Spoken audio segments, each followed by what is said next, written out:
Ulang. Ano kasi? Okay, good evening everyone. Nandito tayo ngayon sa Mindoro. So, yung tropa natin dyan sa looban, sa Las Piñas, no? Ganito nga pala sa amin, sa Mindoro.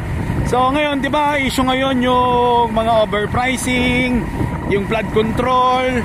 So, dito kaya sa amin sa Oriental Mindoro, sa tingin kaya ninyo, wala kayang nangyayaring hocus-pocus dito, anomalya dito? Hindi kaya overpriced din to?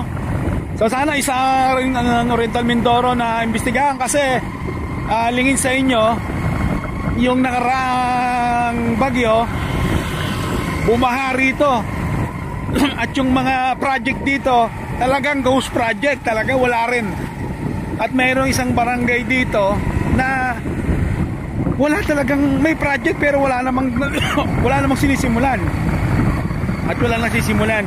So at yung ibang mga kalsada rito gumuho, tapos walang mga bakal, tapos may bakal man sinilaki lang ng liliit.